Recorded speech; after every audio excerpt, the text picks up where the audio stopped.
شیخ عبداللہ جبائی بیان کرتے ہیں کہ ایک وقت میں کتاب حلیۃ الاولیاء ابن ناصر کو سنا رہا تھا کہ اسی اثنا میں مجھے رکت ہوئی اور خیال ہوا کہ میں مخلوق سے قطع تعلق کر کے گوشہ نشینی اختیار کروں اور عبادت الہی کرتا رہوں۔ میں اسی غرض سے حضرت شیخ عبدالقادر جیلانی کی خدمت میں آیا، آپ کے پیچھے نماز پڑھی۔ جب آپ نماز سے فارغ ہوئے تو میں آپ کے سامنے ہو کر بیٹھ گیا۔ آپ نے مجھے دیکھ کر فرمایا، تم مخلوق سے قطع تعلق کرنا چاہتے ہو، مگر ابھی نہیں، اول تم علم حاصل کرو، مشائخ طریقت کی خدمت میں رہ کر ان سے ادب اور سلوک سیکھو، تو تمہیں اس وقت مخلوق سے انقطاع کرنا جائز ہوگا۔ اگر تم اس سے پہلے گوشہ نشینی اختیار کرو گے تو تمہاری مثال مرغ بے پر کی ہوگی۔ جب تمہیں کوئی دینی مشکل پیش ہوگی تو اس کو پوچھنے کے لیے باہر نکلو گے۔ گوشہ نشین ایسا شخص ہونا چاہیے جو کہ شمع کی طرح روشن ہو، تاکہ لوگ اس کی نورانی روشنی سے فائدہ اٹھا سکیں۔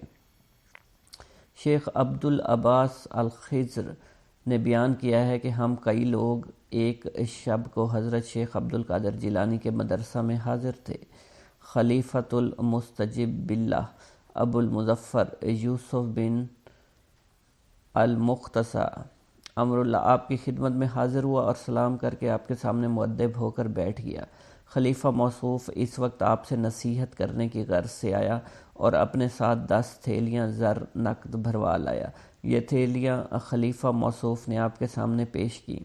آپ نے ان کو لینے سے انکار کر دیا۔ خلیفہ موصوف نے آپ سے اصرار کیا کہ آپ اسے قبول فرما لیں، مگر آپ نے اس کے اصرار سے صرف 2 عدد ہی تھیلیاں اٹھائیں اور اپنے دائیں اور بائیں ہاتھ پر آپ نے ان تھیلیوں کو رکھا اور دونوں ہاتھوں سے نچوڑ دیا تو اس میں سے خون ٹپکنے لگا۔ آپ نے خلیفہ سے فرمایا کہ تم خدائے تعالیٰ سے نہیں شرماتے؟ لوگوں کا خون کر کے تم اس مال کو میرے پاس لائے ہو۔ خلیفہ موصوف یہ سن کر بے ہوش ہو گیا۔ پھر آپ نے فرمایا، اگر رسول اللہ سے اس کے نسب متصل ہونے کی عزت و حرمت مد نظر نہ ہوتی تو میں اس خون کو اس کے محلات تک بہا دیتا۔ قدرت العارفین شیخ ابو الحسن علی ارقریشی بیان فرماتے ہیں کہ 579 ہجری کا واقعہ ہے کہ روافظ کی ایک بہت بڑی جماعت خشک کدہ جو کہ سلے ہوئے اور مور شدہ تھے لے کر آئے۔ ان لوگوں نے آپ سے پوچھا، آپ بتلائیے ان دونوں گدوں میں کیا چیز ہے؟ آپ نے اپنے تخت سے اتر کر ایک گدے پر اپنا دست مبارک رکھا اور فرمایا، اس میں آفت رسید بچہ ہے، اور اپنے صاحبزادے عبدالرزاق کو اس گدوں کو کھولنے کے لیے فرمایا۔ جب وہ کھولا گیا تو اس میں سے وہی آفت رسیدہ بچہ نکلا۔ اس کو آپ نے دست مبارک سے اٹھا کر فرمایا، قم باذن اللہ، وہ اللہ تعالیٰ کے حکم سے کھڑا ہو گیا۔ پھر آپ نے دوسرے گدے پر اپنا دست مبارک فرمایا، اس میں صحیح و سالم تندرست بچہ ہے۔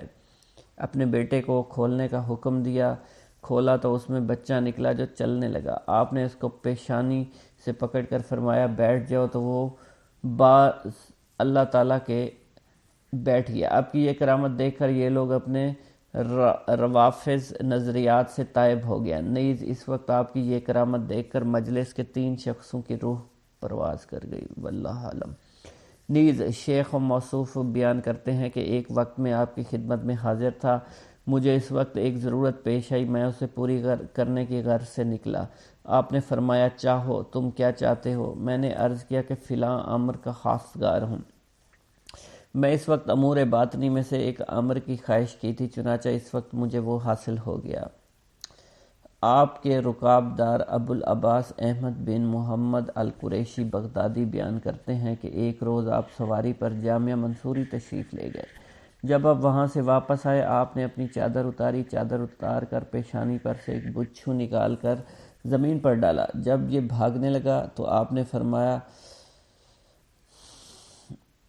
مر جا، تو اسی وقت یہ بچھو مر گیا۔ پھر آپ نے مجھ سے فرمایا، اس نے مجھ کو جامعہ حضوری سے یہاں تک 60 مرتبہ کاٹا۔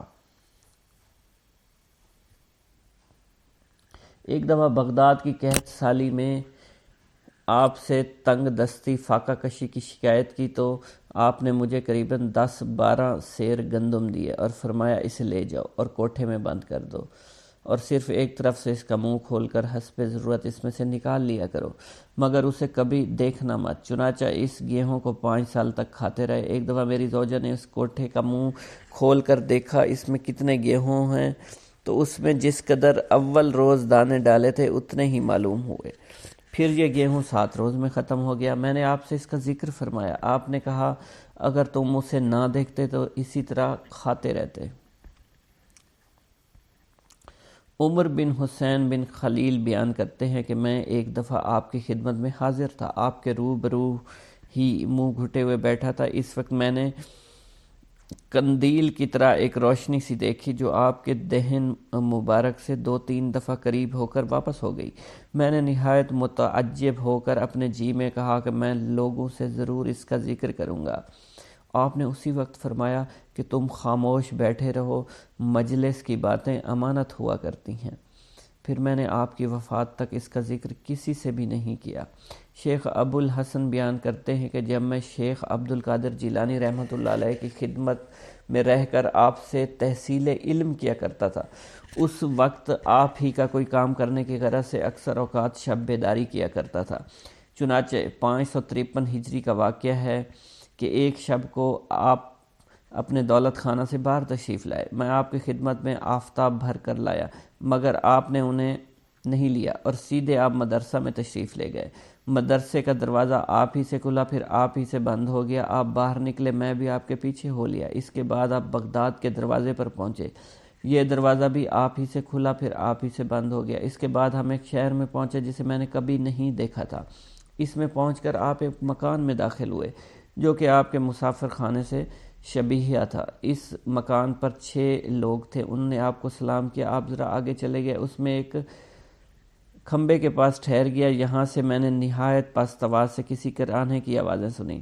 کچھ منٹ بعد یہ آہٹ بند ہو گئی۔ اس کے بعد جہاں سے یہ آہٹ سنائی دیتی تھی ایک شخص اس طرف گیا اور وہاں سے ایک شخص کو کندھے پر اٹھا لایا۔ اس کے بعد ایک اور شخص جس کی مونچھیں دراز تھی، سر برہنہ تھا، آ کر آپ کے سامنے بیٹھ گیا۔ آپ نے اس کو کلمہ شہادت 3 دفعہ پڑھا کر اس کی مونچھیں تراشی، اسے ٹوپی پہنائی اور محمد اس کا نام رکھا اور فرمایا مجھے حکم ہوا ہے یہ شخص متوفی کا قائم مقام ہوگا۔ ان سب نے کہا بصر و چشم۔ پھر آپ وہاں سے روانہ ہوا۔ ہم تھوڑی دور چلے تھے، بغداد کے دروازے پر پہنچے۔ جس طرح پہلی دفعہ دروازہ کھلا بند ہوا، اسی طرح اب بھی دروازہ کھلا اور بند ہوا۔ اس کے بعد آپ مدرسہ تشریف لے اور مکان میں چلے گئے۔ جب صبح کو میں نے آپ سے سبق پڑھتے بیٹھا ہوا تھا تو میں نے آپ کو قسم دلا کر پوچھا کیا واقعہ تھا؟ آپ نے فرمایا یہ جو شہر تم نے دیکھا یہ نہاون تھا، جو کہ اطراف اور قرب و جوار میں ایک شہر کا نام ہے، اور یہ 6 اشخاص ابدال ونجا میں سے تھے، اور 7ویں شخص جس کی آہٹ سنائی دیتی تھی یہ بھی انہی میں سے تھے، اور اس وقت وہ وفات پانے والے تھے۔ اس لیے میں ان کے پاس گیا، اور جس شخص کو میں نے کلمہ شہادت پڑھایا وہ نصرانی اور قسطنطنیہ کا رہنے والا شخص تھا۔ مجھے حکم ہوا تھا کہ وہ شخص ان کا قائم مقام ہوگا، اس لیے وہ میرے پاس لایا گیا۔ اس نے اسلام قبول کر لیا، اب وہ ابدال و انجا میں ہے۔ اور جو شخص اپنے کندھے پر ایک شخص کو لایا تھا وہ ابو العباس حضرت خضر علیہ السلام تھے۔ آپ اسے لے کر آئے تھے تاکہ وہ متوفی کا قائم مقام بنایا جا سکے۔ یہ بیان فرمانے کے بعد آپ نے مجھ سے اس بات کا عہد لے لیا کہ میں آپ کی زیست تک اس کا واقعہ بیان نہ کروں، اور فرمایا تم میری زندگی میں کسی راز کو افشا مت کرنا۔ ابو سعید بغدادی بیان کرتے ہیں 537 ہجری کا واقعہ ہے، میری ایک دختر مسمات فاطمہ ایک خانہ کی چھت پر گئی تو اسے کوئی جن اٹھا کر لے گیا۔ اس کی ہنوز شادی نہیں ہوئی تھی، 16 برس کا اس کا سن تھا۔ میں نے حضرت شیخ عبد القادر جیلانی کی خدمت میں حاضر ہو کر واقعہ بیان کیا تو آپ نے مجھ سے فرمایا تم بغداد کے محلہ کرخ کے ویرانے میں جا کر 5ویں ٹیلہ کے نزدیک بیٹھ جاؤ، اپنے ارد گرد حصار کھینچ لو۔ حصار کھینچتے وقت بسم اللہ الرحمن الرحیم علی لیلۃ عبد القادر پڑھو۔ جب نصف شب گزرے گی تو تمہارے پاس سے مختلف صورتوں میں جنات کا گزر ہوگا، تم ان میں سے کچھ خوف بالکل مت کھانا۔ پھر صبح کو ایک بہت بڑے لشکر کے ساتھ تمہارے پاس ان کے بادشاہ کا گزر ہوگا، وہ تم سے تمہاری ضروریات دریافت کرے گا، تم ان سے کہنا کہ مجھے عبد القادر جیلانی نے تمہارے پاس بھیجا ہے۔ اس کے بعد تم اپنی دختر کا واقعہ بیان کر دینا۔ ابو سعید عبداللہ بن احمد فرماتے ہیں کہ میں آپ کے حسب ارشاد ویرانہ میں جا کر حصار کھینچ کر بیٹھ گیا۔ وہاں سے جنات کے متعدد گروہ کا ہیبت ناک صورتوں میں گزر ہوتا رہا، مگر میرے پاس حصار کے علاوہ کوئی نہیں آ سکتا تھا۔ آخر ایک لشکر کا گزر ہوا، ان کا بادشاہ گھوڑے پر سوار تھا، وہ میرے سامنے آ کر ٹھہر گیا، مجھ سے پوچھنے لگا تمہیں کیا ضرورت پیش آئی ہے؟ میں نے کہا شیخ عبد القادر جیلانی نے مجھے آپ کے پاس بھیجا ہے۔ جب اس نے آپ کا نام سنا گھوڑے پر سے اتر کر نیچے بیٹھ گیا، اسی طرح اس کے ساتھ اس کا لشکر بھی نیچے بیٹھ گیا۔ پھر اس نے مجھ سے کہا اچھا پھر انہوں نے تم کو کس لیے بھیجا ہے؟ میں نے اپنا قصہ بیان کیا۔ اس نے اپنے تمام لشکر سے دریافت کیا کہ ان کی دختر کو کون اٹھا کر لے گیا ہے، تو ان سب نے کہا معلوم نہیں کون لے گیا۔ اس کے بعد جن لایا گیا اور کہا گیا یہ چین کے جنات میں سے ہے، دختر اس کے ساتھ تھی۔ اس بادشاہ نے پوچھا تجھے کیا ہوا تھا؟ تو اسے قطب وقت کی رکاب داری میں سے اٹھا کر لے گیا تھا۔ اس نے کہا کہ یہ دختر مجھے اچھی لگی تھی اس لیے میں اس کو اٹھا کر لے گیا۔ بادشاہ نے اس کا کلام سنتے ہی اس کی گردن اڑا ڈالی اور لڑکی کو میرے حوالے کر دیا۔ اس کے بعد میں نے بادشاہ سے کہا آج کے سوا مجھے آپ لوگوں کا حضرت شیخ عبد القادر جیلانی کی تابعداری کرنا معلوم نہ تھا۔ تو وہ کہنے لگا کہ بے شک شیخ عبد القادر جیلانی ہم میں سے تمام سرکش لوگوں پر نظر رکھتے ہیں، اس لیے وہ آپ کے خوف سے بھاگ کر دور دراز مقام پر جا بسے، کیونکہ جب اللہ تعالیٰ کسی کو قطب وقت بنا دیتا ہے تو جن و انس دونوں پر اس کی حاکمیت بھی دیا کرتا ہے۔ بغداد میں رہتے ہوئے بیت اللہ شریف کی زیارت۔ حضرت شیخ ابو صالح سے منقول ہے، حضرت شیخ ابو مدین مغربی نے مجھے حضور سیدنا غوث اعظم کی خدمت میں بغداد فقر کی تعلیم کے لیے بھیجا۔ آپ نے مجھے 20 دن تک اپنے خلوت خانہ کے دروازے پر بٹھائے رکھا اور 20 روز گزرنے کے بعد مجھے قبلہ رو ہونے کا حکم دیا۔ جب میں قبلہ رو ہو گیا، آپ نے فرمایا اے ابو صالح اس طرف دیکھو۔ چنانچہ جب میں نے اس جانب دیکھا، آپ نے فرمایا کیا دیکھ رہے ہو؟ میں نے عرض کیا بیت اللہ شریف میری نظروں کے سامنے ہے۔ آپ نے مجھے حکم دیا کہ اب مغرب کی سمت دیکھو۔ میں نے اپنا چہرہ مغرب کی جانب کیا تو آپ نے دریافت فرمایا کیا دیکھ رہے ہو؟ میں نے عرض کیا میں اپنے مرشد پاک حضرت ابو مدین کو دیکھ رہا ہوں۔ ایک مرتبہ سنان نامی عیسائی پادری نے غوث اعظم کی محفل میں حاضر ہو کر سلام عرض کیا اور حاضرین میں کھڑے ہو کر بیان دیا کہ میں یمن کا رہنے والا ہوں۔ میں نے ارادہ کیا میں اسلام قبول کروں۔ اسی دوران میرے دل پہ یہ خیال پیدا ہوا کہ میں اس دور کی سب سے بڑی شخصیت کے دست مبارک پر کلمہ پڑھوں۔ اس سوچ کے دوران مجھے نیند آ گئی۔ خواب میں مجھے حضرت سیدنا عیسیٰ علیہ السلام کی زیارت نصیب ہوئی۔ آپ نے مجھ سے ارشاد فرمایا کہ تم بغداد شریف چلے جاؤ اور شیخ عبد القادر جیلانی کے دست حق پر اسلام قبول کرو، کیونکہ اس وقت وہ روئے زمین پر تمام لوگوں میں افضل و اعلیٰ ہیں۔ حضرت شیخ عمر الکیمانی رحمۃ اللہ علیہ سے منقول ہے، ایک مرتبہ حضرت سیدنا غوث اعظم کی خدمت میں 13 لوگ دائرہ اسلام میں داخل ہونے کے لیے حاضر ہوئے۔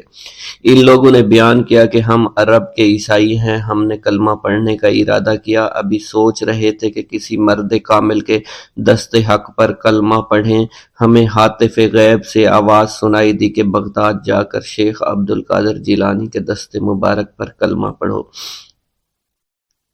حضرت ابو الحسن علی سے منقول ہے، فرماتے ہیں ایک مرتبہ ایک جماعت کثیر کے ہمراہ حضرت سیدنا غوث اعظم کی زیارت باسعادت کے لیے روانہ ہوا۔ اسی دوران بے شمار لوگ میرے پاس آتے رہے، اپنی مشکلات کے حل کے لیے مجھ سے کہتے رہے میں حضور سیدنا غوث اعظم سے ان کی سفارش کروں گا۔ حضرت ابو الحسن علی بن ملاعب القواس فرماتے ہیں رستے میں ایک بد اخلاق لڑکا بھی ہمارے قافلے میں شامل ہو گیا۔ مجھے اس کا علم تھا کہ یہ اکثر و بیشتر ناپاک رہتا ہے اور بول و براز کے بعد استنجا بھی نہیں کرتا۔ حسن اتفاق کے حضور سیدنا غوث اعظم سے بھی رستہ میں ملاقات ہو گئی۔ حضرت ابو الحسن علی فرماتے ہیں میں نے حضور سیدنا غوث اعظم کی خدمت میں لوگوں کے پیغامات پہنچائے اور پھر مجھ سمیت میرے ساتھ تمام موجودہ لوگوں نے آپ کے ہاتھ مبارک کو ازراہ عقیدت چومنا شروع کر دیا۔ وہ فرماتے ہیں جب اس بد اخلاق لڑکے نے حضور صلی اللہ علیہ وسلم حضور سیدنا غوث اعظم رحمۃ اللہ علیہ کا ہاتھ مبارک چوما تو بے ہوش ہو کر زمین پر گر پڑا۔ جب اس کو ہوش آیا تو اس کے چہرہ پر داڑھی نمودار ہو چکی تھی اور اس نے آپ کے دست حق پر توبہ کی، پھر اس کا شمار نیکوں میں ہوا۔ حضرت شیخ زین الدین فرماتے ہیں میں نے حضور سیدنا غوث اعظم سے علم حاصل کیا۔ اللہ عز و جل نے مجھے 1 سال میں اتنا علم دیا کہ دوسروں کو وہ علم 20 سال میں بھی نصیب نہ ہوا ہوگا۔ میں نے آپ سے مصر جانے کی اجازت طلب کی تو آپ نے فرمایا دمشق پہنچ کر غازیوں کو مصر میں داخل ہونے کے لیے تیار پائے گا تاکہ اس پر قابض ہو جائیں، مگر ان سے کہنا وہ ہرگز کامیاب نہیں ہوں گے، ہاں دوسری مرتبہ وہ ضرور کامیاب ہوں گے۔ حضرت شیخ زین الدین فرماتے ہیں جب میں دمشق پہنچا میں نے وہی حال پایا۔ آپ نے بیان فرمایا میں نے ان سے کہا تو وہ نہ رکے۔ جب میں مصر پہنچا میں نے خلیفہ کو ان کو مقابلے کے لیے تیار کیا۔ میں نے خلیفہ سے کہا گھبراؤ نہیں، تم کامیاب ہو جاؤ گے۔ جب غازی مصر پہنچے تو ان کو شکست ہوئی۔ شیخ زین الدین فرماتے ہیں خلیفہ نے مجھے اپنا ندیم خاص مقرر کر دیا اور اپنے ہر راز سے مجھے واقفیت دے دی۔ پھر دوسری مرتبہ غازی آئے، انہوں نے مصر پر قبضہ کر لیا۔ مجھے حضور سیدنا غوث اعظم کے قول کے مطابق ہر ایک سے 1.5 لاکھ دینار ملے۔ مجھے مصر میں ہر خاص و عام میں مقبولیت حاصل ہو چکی تھی اور بے شمار لوگ میرے واعظ سے مستفیض ہونے لگے تھے۔ حضرت سیدنا غوث اعظم شیخ عبد القادر جیلانی کی خدمت میں ایک عورت حاضر ہوئی، آپ سے دعا کی درخواست کی کہ اس کے ہاں اولاد ہو۔ آپ نے مراقبہ میں جا کر لوح محفوظ کا مشاہدہ کیا تو وہاں لکھا تھا اس عورت کی قسمت میں اولاد نہیں ہے۔ آپ نے اللہ کے حضور اس کے لیے دعا فرمائی، غیب سے ندا آئی اس کے ہاں اولاد نہیں، آپ اس کے حق میں دعا جاری رکھیں، یہاں تک کہ غیب سے آپ کو ندا آئی کہ ہم نے آپ کی دعا کی بدولت اس کو 7 لڑکے عطا فرمائے۔ چنانچہ اس عورت کے ہاں یکے بعد دیگرے 7 لڑکوں کی دعا کی پیدائش ہوئی۔ حضرت شیخ ابو الخیر منقول ہے فرماتے ہیں میں شیخ ابو حسن اور شیخ خلیل بن احمد اور شیخ ابو عبداللہ کی خدمت میں حاضر تھے۔ آپ نے فرمایا تم سب اپنی اپنی حاجات بیان کرو، میں انشاءاللہ تمہاری حاجات پوری کروں گا۔ شیخ ابو سعود نے کہا کہ میں ترک دنیا اختیار کرنا چاہتا ہوں۔ شیخ ابو قائد نے کہا میں مجاہدی کی قوت چاہتا ہوں۔ شیخ ابوالزاز نے کہا کہ میں خوف الہی چاہتا ہوں۔ شیخ فارسی نے کہا اللہ کے ساتھ میرا ایک حال ہے جسے میں کھو بیٹھا میں چاہتا ہوں کہ میرا وہ حال لوٹ آئے۔ شیخ جمیل نے کہا میں حفظ وقت چاہتا ہوں۔ شیخ عمر نے کہا کہ میں علم کی زیادتی چاہتا ہوں۔ حضرت شیخ ابو الخیر محفوظ فرماتے ہیں حضور سیدنا غوث اعظم نے فرمایا انشاءاللہ تم سب کی حاجات جلدی پوری ہوں گی۔ چنانچہ آپ کا قول پورا ہوا اور تمام لوگوں کی حاجات پوری ہوئی ماں سوائے شیخ خلیل کے، کیونکہ حضرت شیخ خلیل نے قطبیت مانگی تھی جس کا ابھی وقت نہیں آیا تھا۔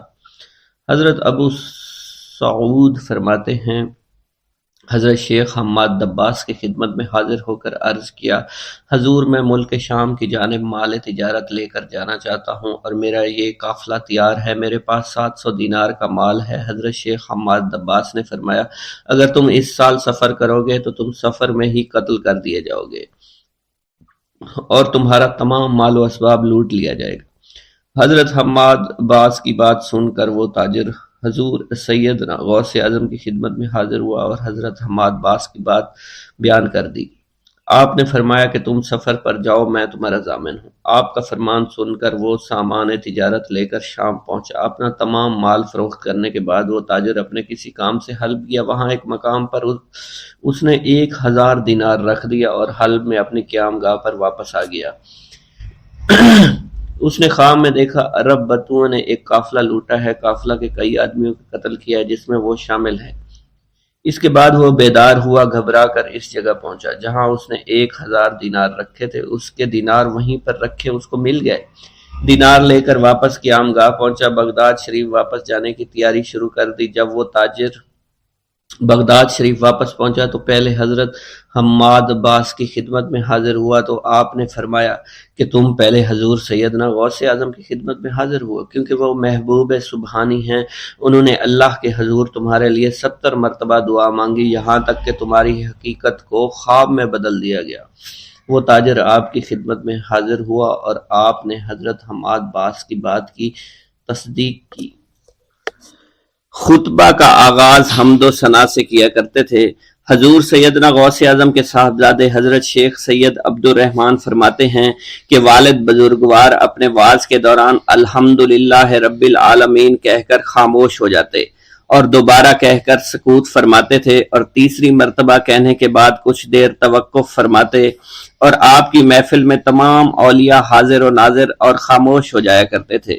پھر آپ کی محفل میں اولیاء ملائکہ ایک کثیر تعداد میں آ جاتے جو محفل کے بعد نظر نہیں آیا کرتے تھے۔ آپ اپنے خطاب کو یوں شروع فرماتے: تمام تعریفیں اللہ کے لیے ہیں، اس کی مخلوق کی تعداد اس کے عرش کے وزن کے مطابق، اور بے حد تعریفیں جس سے اس کی ذات راضی ہو جائے، اس کے کلمات کی روشنی کے مطابق، اس کے علم کے مطابق، اس کی مرضی اور منشا کے مطابق، اور اس کی مخلوق کے مطابق جسے اس نے پیدا کیا، وہی عالم الغیب ہے، رحمان و رحیم ہے۔ میں گواہی دیتا ہوں اس کے سوا کوئی عبادت کے لائق ہی نہیں ہے، اور تمام کائنات اس کی تخلیق ہیں، تمام تعریفیں اسی کے لیے ہیں۔ وہ زندہ ہے، ہمیشہ زندہ رہے گا، اسے موت نہیں آتی بلکہ وہ مارتا ہے۔ تمام بھلائیاں اسی کے لیے ہیں، اور واحد ہے، یکتا ہے، کوئی شریک نہیں ہے، کوئی وزیر نہیں ہے۔ اس نے نہ کسی کو جنا ہے اور نہ ہی اسے کسی نے جنا ہے۔ وہ بلند و بالا ہے، اس جیسا کوئی نہیں۔ میں اس کی گواہی دیتا ہوں حضور نبی کریم صلی اللہ علیہ وآلہ وسلم اللہ کے رسول، اللہ کے پیغمبر ہیں، وہ تمام مخلوقات سے افضل ہیں۔ اللہ عز و جل نے ان کی ہدایت دے کر ان کو بھیجا تاکہ وہ دین اسلام کو تمام ادیان پر بلند کریں، خواہ مشرکین اس کو برا سمجھیں۔ اللہ راضی ہو خلیفہ اول حضرت سیدنا ابو بکر صدیق سے، جن کی تائید حق کے ساتھ تھی، جن کو حضور نبی کریم نے عقیق کا لقب دیا، جو پاک تھے، پاکیزہ نسل سے تعلق رکھتے تھے، جنہوں نے ہر موقع پر حضور نبی کریم صلی اللہ علیہ وسلم کی حمایت کی اور ان کی تصدیق فرمائی، اور اب بھی نبی کریم کے ہمراہ ابدی آرام فرما رہے ہیں۔ اللہ راضی ہو خلیفہ دوم حضرت سیدنا عمر فاروق رضی اللہ تعالی عنہ سے، جنہوں نے عمل کثیر کیے، جنہوں نے حق کو بلند کیا، جنہوں نے فیصلے کے لیے جن کو منتخب کیا گیا، جنہوں نے ہمیشہ حق بات کا ساتھ دیا، اور وہ بھی حضور نبی کریم صلی اللہ علیہ وسلم کے ہمراہ ابدی آرام گاہ میں آج بھی موجود ہیں۔ اللہ راضی ہو خلیفہ سوم حضرت سیدنا عثمان غنی رضی اللہ تعالی عنہ سے، جنہوں نے اپنے مال سے مسلمانوں کی امداد کی، قرآن مجید کی ترتیب و اشاعت احسن طریقے سے فرمائی، جنہوں نے امامت اور قرت سے محراب کو، منبر کو مزین کیا، اور جو افضل الشہداء ہیں اور فرشتے بھی ان سے حیا کرتے ہیں۔ اللہ راضی ہو خلیفہ چہارم حضرت سیدنا علی المرتضیٰ سے، جو شجاعت و جواں مردی میں بے مثل ہیں، حضور نبی کریم صلی اللہ علیہ وسلم کے چچا زاد بھائی اور داماد ہیں۔ آپ دین اسلام کے امام و عالم ہیں، اور جن کے لیے حضور نبی کریم صلی اللہ علیہ وسلم نے فرمایا کہ میں تم پر فدا ہو جاؤں۔ اللہ راضی ہو حسنین کریمین حضرت سیدنا امام حسن امام حسین سے، جن کی نیکیاں تا حشر قائم رہنے والی ہیں اور جن کے مراتب بے مثل ہیں۔ اللہ نے ان کے قلوب کو نیکیوں کی جانب مائل کیا۔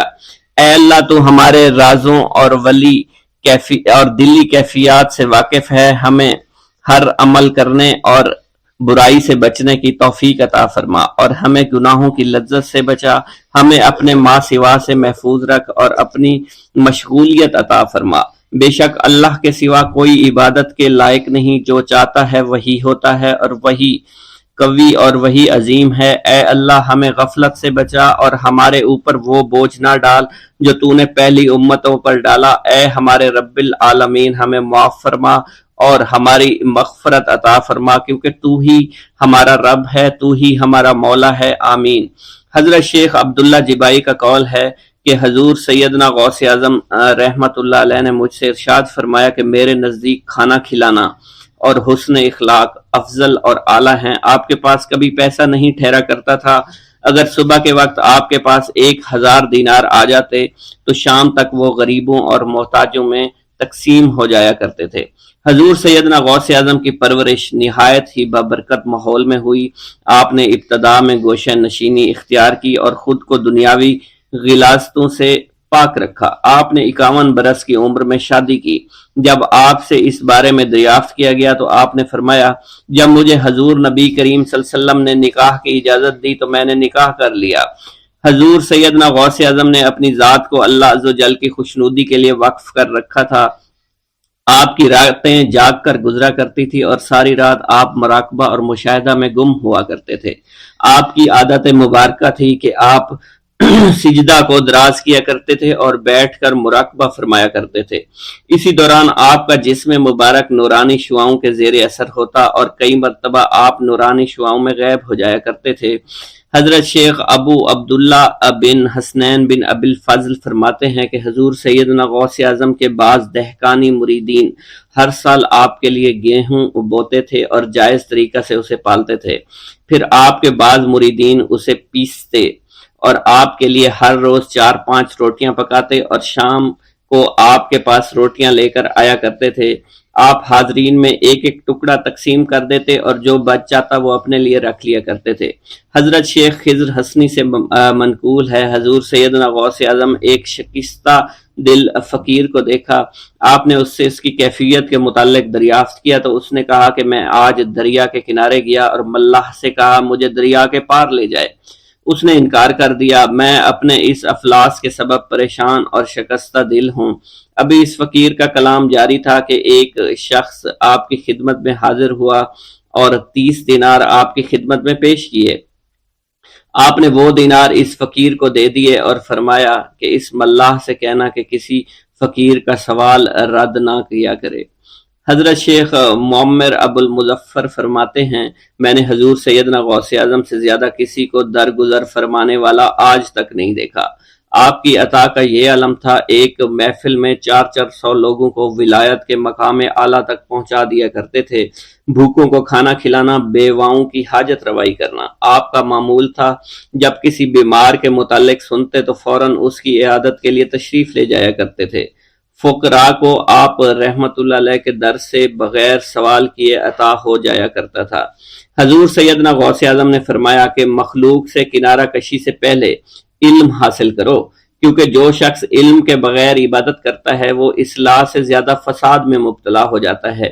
تمہیں چاہیے کہ شمع شریعت اپنے ہمراہ لے کر علم کی روشنی میں علم عمل کرو، پھر اللہ تعالیٰ تمہیں علم لدنی کا وارث بنا دے گا جس سے تم ناواقف ہو۔ تمہیں چاہیے کہ تمام اسباب و ذرائع سے تعلق منقطع کر کے رشتہ داروں اور احباب سے جدائی اختیار کرو، تاکہ تم اپنے زہد کی وجہ سے اپنی قوت باطنی اور اپنے حسن ادب کا مشاہدہ کر سکو۔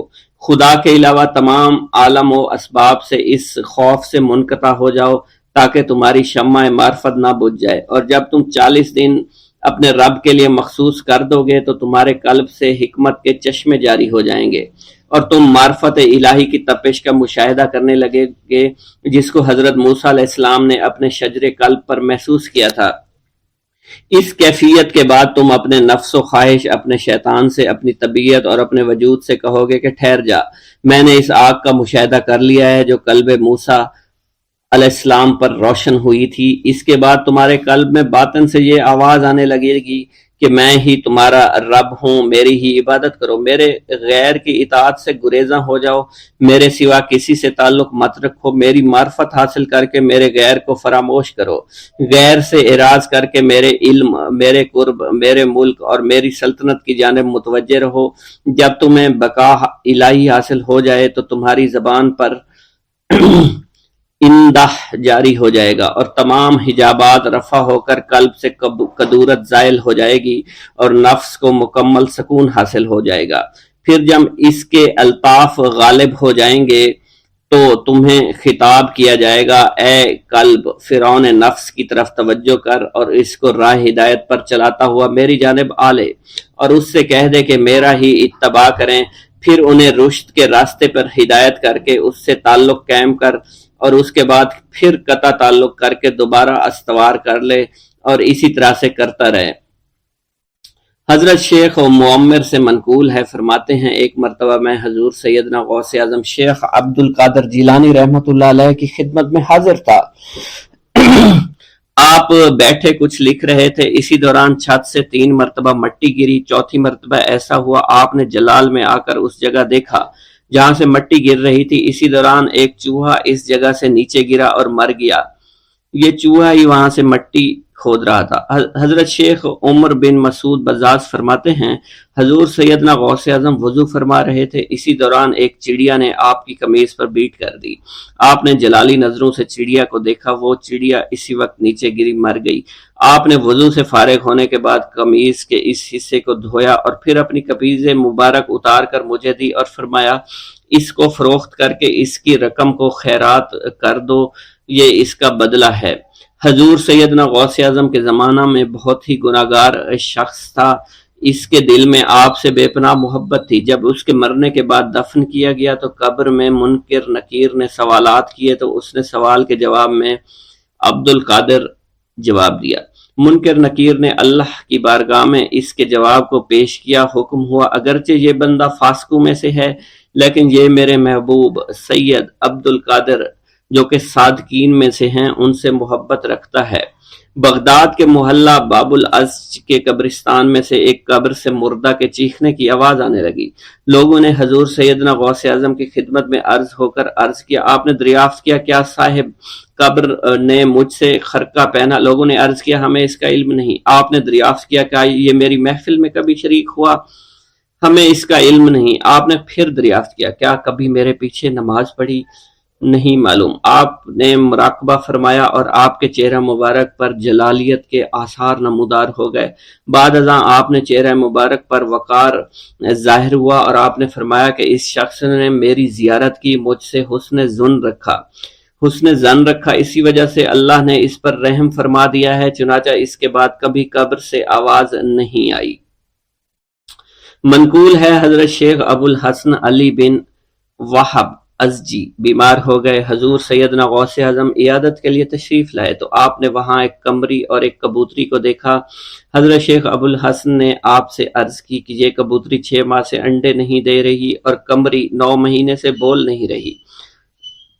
آپ نے کبوتری سے فرمایا تو اپنے مالک کو فائدہ پہنچا اور قمری سے فرمایا تو اپنے خالق کی تسبیح کر۔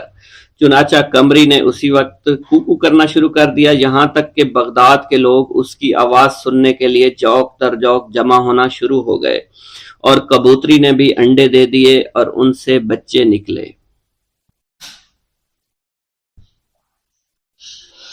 پیر دستگیر حضور غوث اعظم شیخ عبد القادر جیلانی رحمۃ اللہ علیہ نے اپنی زندگی کا ایک لمبا عرصہ مجاہدات میں گزارا۔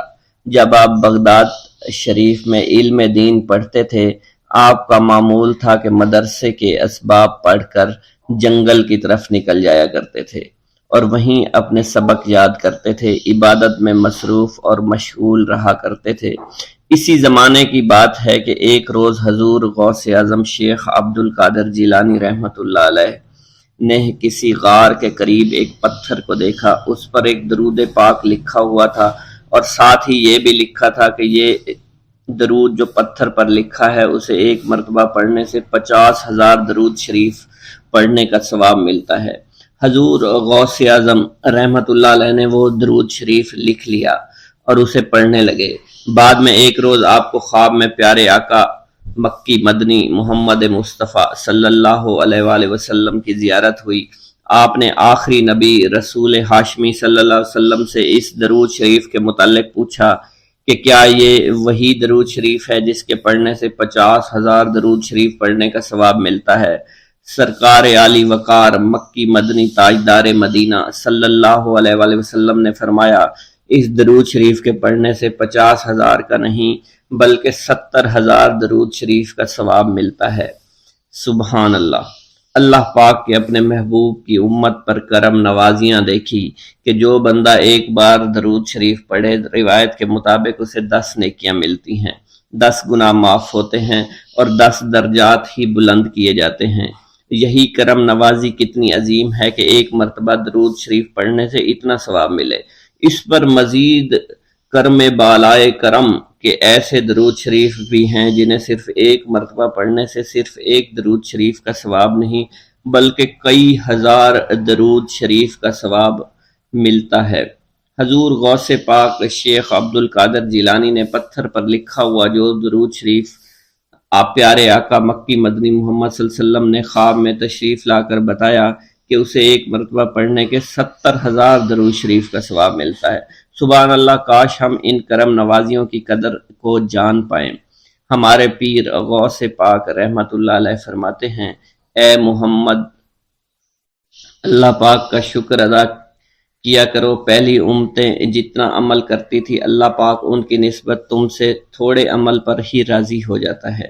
مزید فرماتے ہیں کہ مسجد کو لازمی پکڑو اور نبی رحمت صلی اللہ علیہ وآلہ وسلم پر کثرت سے درود شریف پڑھا کرو۔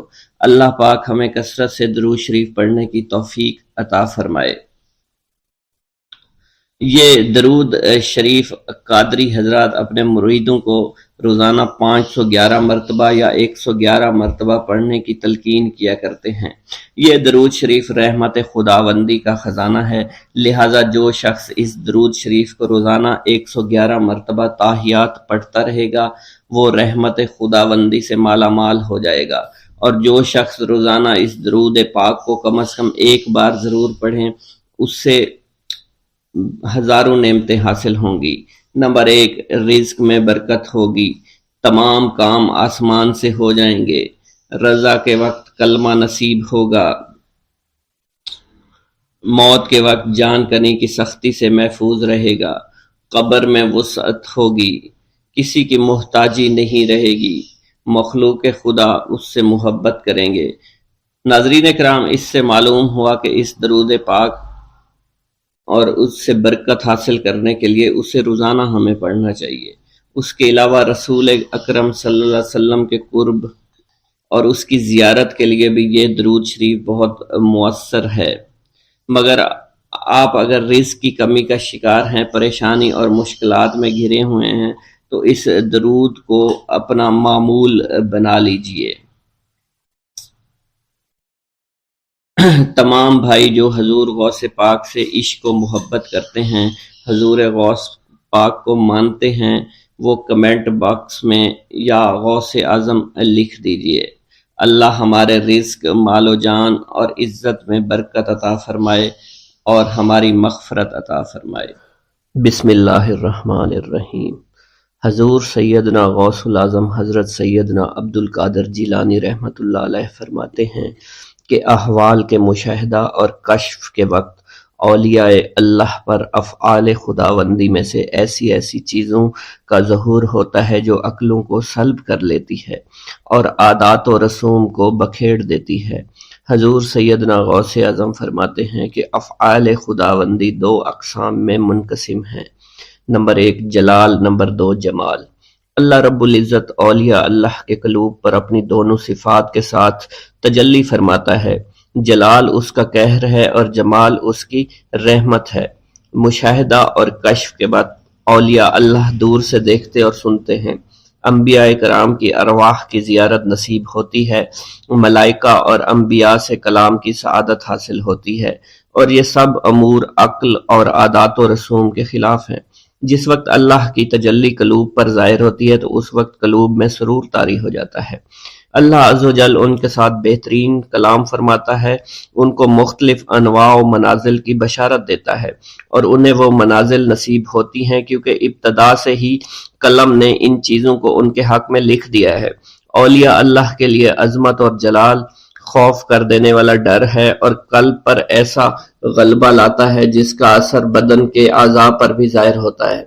حضور نبی کریم صلی اللہ علیہ وسلم سے مروی ہے، خوف شدید کے باعث نماز کے دوران میں آپ کے سینہ مبارک سے ہانڈی کے ابلنے جیسی آواز سنی جاتی تھی، کیونکہ نماز میں آپ کو اللہ عز و جل کا جلال نظر آتا تھا اور آپ پر عظمت الہیہ کا انکشاف ہوتا تھا۔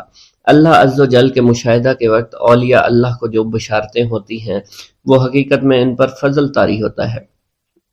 اور فضل خداوندی کا ظہور ہو رہا ہوتا ہے۔ جب تک سالک اپنی ہستی میں فانی نہیں ہوتا، ذات حق کے ساتھ باقی نہیں ہو سکتا۔ اللہ رب العزت دولت وصال حاصل ہونے سے پہلے عاشقوں کو قرب وصال کی خوشخبری اس لیے دیتے ہیں کہ شاید شوق الہی کے سبب ان کی محبت حد سے گزرے، ان کی قوتیں منقطع ہو جائیں اور وہ ہلاک ہو جائیں۔ یقین کے 3 مرتبے ہیں: علم الیقین، عین الیقین، حق الیقین۔ علم الیقین کے مرتبہ پر فائز ہونے پر سالک کو اس راز کا علم ہو جاتا ہے کہ محبوب حقیقی عالم کی صورت میں جلوہ نما ہے، اور حضور نبی کریم صلی اللہ علیہ وآلہ وسلم اس شاہد لم یزلی کے لیے مرت نامہ ہے۔ پھر جب سالک ترقی کی منازل طے کرتا ہے تو وہ عین الیقین کے مرتبہ پر فائز ہو جاتا ہے، جس سے مراد یہ ہے کہ محبوب حقیقی حضور نبی کریم کی زیارت سے مشرف ہونے لگتا ہے، اور اس کا یقین وحدت الوجود پر پختہ ہو جاتا ہے، اور پھر اسے بیداری میں بھی حضور نبی کریم کی حضوری کی سعادت نصیب ہوتی ہے۔ پھر سالک عین الیقین کی منازل طے کر کے حق الیقین کی منازل پر فائز ہوتا ہے، اور اس کے قلب پر حقیقت محمد صلی اللہ علیہ وسلم کا ظہور ہوتا ہے۔ حضور سیدنا غوث اعظم حضرت سیدنا عبد القادر جیلانی رحمۃ اللہ علیہ فرماتے ہیں: اے سالک، تیرا حقیقی مقصد صرف اللہ ہے، یعنی تو اس جہان فانی میں صرف معرفت الہی کا شکار کھیلنے کے لیے آیا ہے، کیونکہ ارشاد باری تعالیٰ ہے پس اللہ کی طرف دوڑو۔ سالک کے لیے اس کا مقصود نہ آخرت ہے نہ دنیا، بلکہ اس کا مقصود صرف اور صرف اللہ عز و جل ہے اور نفس ہے، یعنی سالک اور اللہ کے درمیان حجاب نفس ہے۔ نفس سے مراد نفسانی خواہش ہیں، اور جب انسان اللہ عز و جل اور حضور نبی کریم کی اطاعت چھوڑ کر دنیاوی لذات شہوات میں مشغول ہو جاتا ہے تو اللہ عز و جل اس سے دور ہو جاتے ہیں۔ انسان 2 چیزوں کا مجموعہ ہے، بدن اور روح۔ اگر نفس کو غذا دی جائے تو بدن موٹا ہو جاتا ہے اور روح لاغر ہو جاتی ہے، اگر روح کو غذا دی جائے اور نفس کے ساتھ مجاہدہ کیا جائے تو اس سے روح موٹی تازی ہو جاتی ہے اور جسم لاغر ہو جاتا ہے۔ ارشاد باری تعالیٰ ہے: میں نے جن و انس کو اپنی عبادت کے لیے پیدا کیا ہے تاکہ وہ مجھے پہچانے۔ نفس اللہ کی ضد ہے اور اس کا دشمن ہے، یعنی وہ شخص جو اپنی نفسانی خواہش کی پیروی کرتا ہے وہ اللہ کے حکم کی عدولی کر رہا ہوتا ہے۔ ایک مرتبہ دریائے دجلہ میں سیلاب آ گیا۔ دریا کی طغیانی کی شدت کی وجہ سے لوگ پریشان حالت میں حضور سیدنا غوث اعظم شیخ سید عبد القادر جیلانی رحمۃ اللہ علیہ کی خدمت میں حاضر ہوئے۔ آپ نے اپنا عصائے مبارک پکڑا ہوا تھا اور دریائے دجلہ کے کنارے پہنچ کر عصائے مبارک کو زمین میں گاڑ دیا اور فرمایا: اے دریا بس رک جا، آپ کا فرمانا تھا کہ دریا کی طغیانی کم ہو گئی۔ حضرت شیخ عبد الجبائی سے منقول ہے: میری ملاقات ہمدان میں ایک شخص طریف سے ہوئی۔ یہ شخص دمشق کا رہائشی تھا۔ اس نے مجھے بتایا دوران سفر میری ملاقات بشر المفرزی سے ہوئی جو 14 اونٹوں پر شکر لادے ہوئے تھے۔ انہوں نے مجھے بتایا کہ دوران سفر میرا گزر ایک جنگل سے ہوا، رات کا وقت تھا، میرے پاس 4 اونٹ اس جنگل میں گم ہو گئے۔ میں نے ان کو بہت تلاش کیا لیکن کامیاب نہ ہوا، یہاں تک کہ صبح ہو گئی۔ میں نے پریشانی کے عالم میں حضور سیدنا غوث الاعظم حضرت سیدنا عبد القادر جیلانی کو پکارا، کیونکہ آپ نے دوران واز ایک مرتبہ فرمایا تھا کہ جب بھی کوئی مشکل درپیش ہو تو مجھے پکارو۔ چنانچہ میں آپ کو پکارنے لگا۔ اس دوران مجھے ایک ٹیلے پر ایک شخص دکھائی دیا جس نے سفید لباس زیب تن کر رکھا تھا۔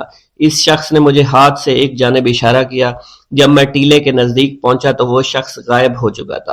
جب میں نے اس شخص کی بتائی ہوئی سمت میں نظر دوڑائی تو مجھے اپنے 4 اونٹ سامان کے نظر آ گئے جنہیں میں ہانک کر لے آیا۔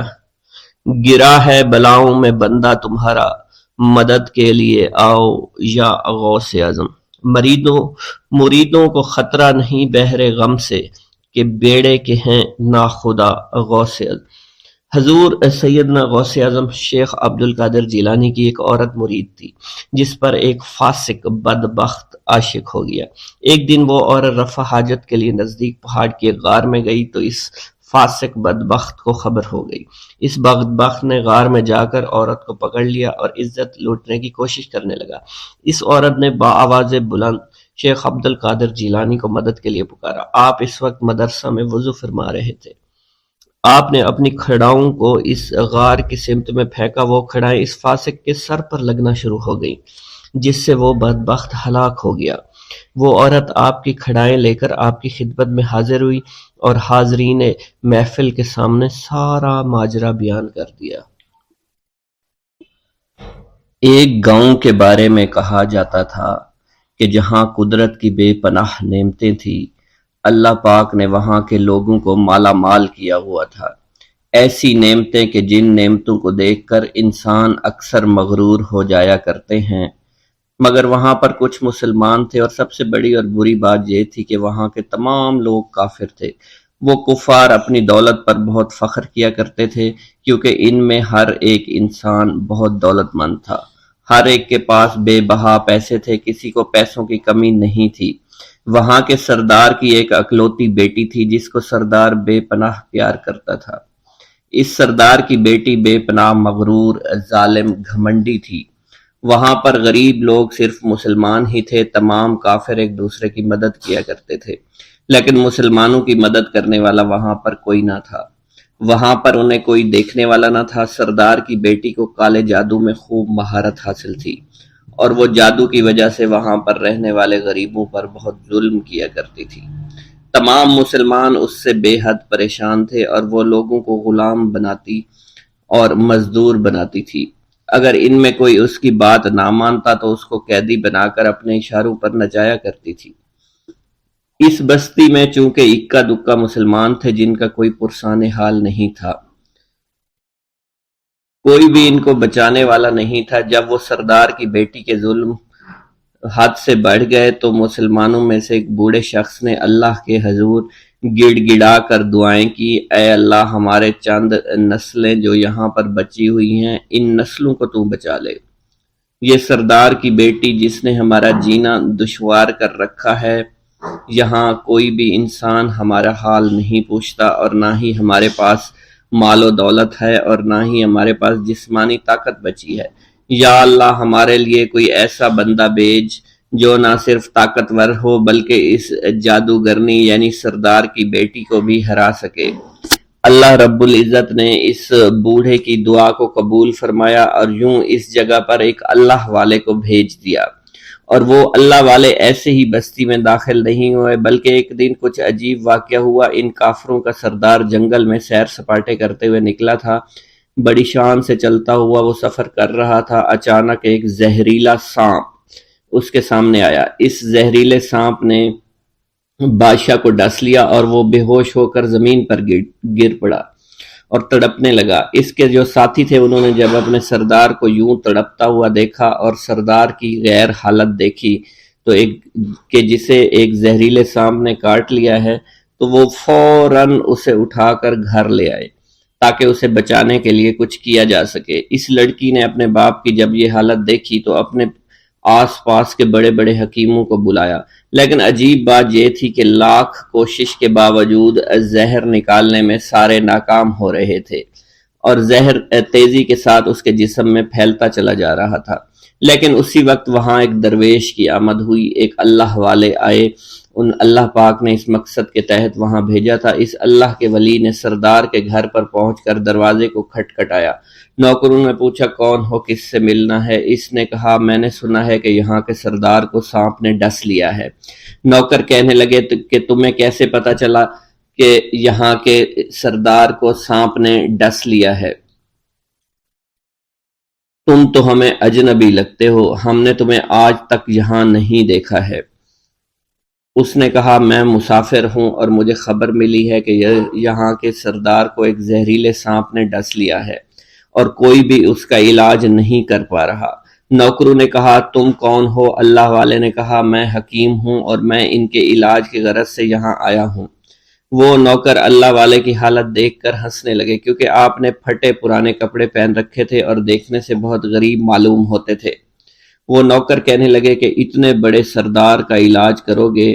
ارے یہاں تو اس کے پاس بڑے بڑے حکیم بلائے گئے ہیں، ہمارے سردار کے پاس پیسوں کی کوئی کمی نہیں ہے، اور وہ تم جیسے غریب سے بھلا کیوں علاج کروائیں گے؟ درویش نے کہا اگر تم چاہتے ہو تمہارے سردار کی جان بچ جائے پھر مجھے اندر جانے دو۔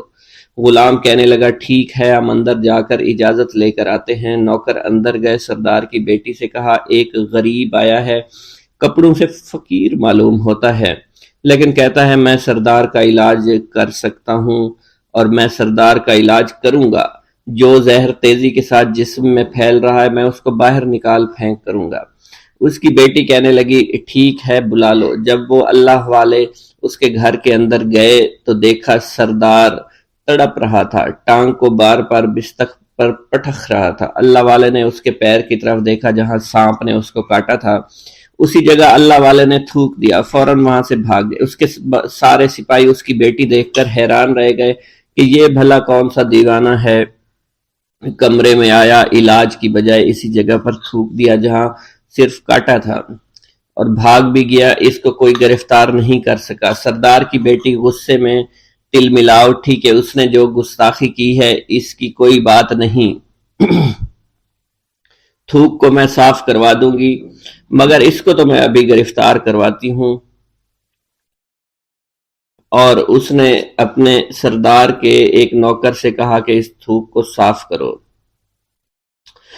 اس نوکر نے تھوک کو صاف کرنے کی بجائے اس کو اچھی طرح سے ٹانگ پر مل دیا۔ لڑکی نے کہا کیا کر رہے ہو؟ اس فقیر نے میرے باپ کی ٹانگ پر تھوک دیا، اب اس تھوک کو تم مل رہے ہو؟ حکیم نے اپنے ہاتھ کے اشارے سے سردار کے بیٹے کو روک دیا۔ جیسے اس تھوک کو سردار کی ٹانگ پر ملا گیا، فوراً سارا زہر ختم ہو گیا۔ جو ٹانگ کٹنے کے قابل تھی وہ ٹانگ بالکل ٹھیک ہو چکی تھی، جو نیلی پڑ چکی تھی اب اصلی حالت میں آہستہ آہستہ واپس آ رہی تھی۔ اور جب وہ قبیلے کا سردار بالکل ٹھیک ہو گیا، ہوش میں آ گیا تو حیران رہ گیا۔ اسے بتایا کہ فقیر بابا کے تھوک کی وجہ سے آپ ٹھیک ہوئے ہیں۔ اس نے کہا وہ بزرگ تو ہمارے لیے مسیحا ہے، تم لوگوں نے انہیں جانے کیوں دیا؟ انہیں میرے پاس لے کر آؤ، انہوں نے ہم پر بہت بڑا احسان کیا ہے، ہم اس کے احسان کا بدلہ ضرور چکائیں گے۔ اس کی بیٹی جو خاموشی سے باپ کو دیکھ رہی تھی، اس نے کچھ بھی نہ کہا۔ گاؤں کے سردار کے کہنے پر سارے سپاہی اللہ والے کو ڈھونڈنے کے لیے نکل گئے۔ وہ چاروں طرف پھیل گئے لیکن کہیں بھی اللہ والے کا پتہ نہیں چل رہا تھا۔ پھر جب سپاہی تلاش کرتے کرتے جنگل میں داخل ہوئے، وہاں ایک درخت کے نیچے ایک آدمی کو عبادت کرتے ہوئے دیکھا۔ وہ غور سے اس کو دیکھ رہے تھے اور کہہ رہے تھے یہ کس طرح کی عبادت کر رہے ہیں؟ ہم لوگ تو اپنے بتوں کے آگے ہاتھ جوڑتے ہیں، یہ نہ جانے کس کو سجدہ کر رہے ہیں۔ خیر، عبادت کے فوراً بعد اللہ والے کو پکڑ لیا، گاؤں کے سردار کے سامنے پیش کیا۔ وہ کہنے لگا آپ کون ہیں اور کہاں سے آئے ہیں؟ سب سے پہلے تو میں گستاخی کی معافی چاہتا ہوں، میرے لوگوں نے آپ کے ساتھ بڑی بدتمیزی کی، لیکن آپ کی وجہ سے آج میں زندہ ہوں۔ ہم گناہ گاروں کی وجہ سے آپ جیسے لوگوں کو بہت تکلیف ہوئی ہے، اس لیے میں معذرت چاہتا ہوں۔ آپ سے درخواست کرتا ہوں کہ آپ میری طرف سے یہ قیمتی لباس یعنی کپڑے اور عربی گھوڑا قبول کیجئے۔ اللہ والوں نے اس کی طرف مسکرا کر دیکھا اور کہا یہ گھوڑا، یہ لباس بہت قیمتی ہے، مگر یہ لباس پہن کر اس گھوڑے کے لیے گھاس کاٹوں گا تو کیا اچھا لگوں گا؟ سردار نے کہا فکر نہ کریں، گھوڑے کے ساتھ ساتھ ہم آپ کو نوکر بھی دیں گے۔ اللہ والے نے کہا کہ اتنی مال و دولت اور نوکروں کے ساتھ میں اکیلا رہوں گا؟ گاؤں کا سردار بولا حضور آپ کی یہ بات سن کر میں سوچ میں گم ہو گیا ہوں، لیکن یہ میری بیٹی آپ کے سامنے حاضر ہے۔ بیٹی حیرت سے اپنے باپ کو دیکھ رہی تھی کہ میرا باپ اب کیا کہنے والا ہے۔ سردار نے کہا میری بیٹی جسے آپ نے دیکھ لیا ہے اس کی شادی میں آپ سے کر دوں گا، مگر ایک شرط ہے کہ آپ کو اپنے مذہب کو چھوڑنا پڑے گا۔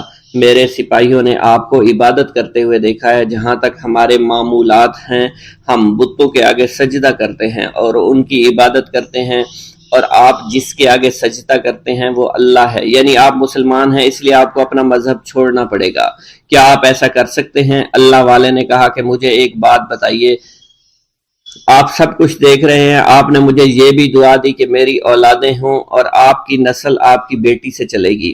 مجھے ایک بات بتائیں، اگر ان بچوں میں سے کسی بچے کو خدا نخواستہ کچھ ہو گیا تو کس کو رونا پڑے گا؟ سردار نے جواب دیا اگر خدا نہ خواستہ کچھ ایسا ہوا تو رونا مجھ کو ہی پڑے گا۔ اللہ والا نے مسکرا کر کہا اگر یہ سارا مال لے کر مجھے رونا ہی پڑا تو آپ اپنا گھوڑا، اپنی دولت، اپنی بیٹی، ہر چیز اپنے پاس رکھ لو۔ میں خوش ہوں، میں مسلمان ہوں، میں ٹھیک ہوں۔ اگر یہ تمام چیزیں لے کر مجھے اپنا محلہ چھوڑنا پڑے تو میں اپنی جان دے کر بھی اپنے مذہب کو نہیں چھوڑوں گا۔ جس طرح آپ نے مجھے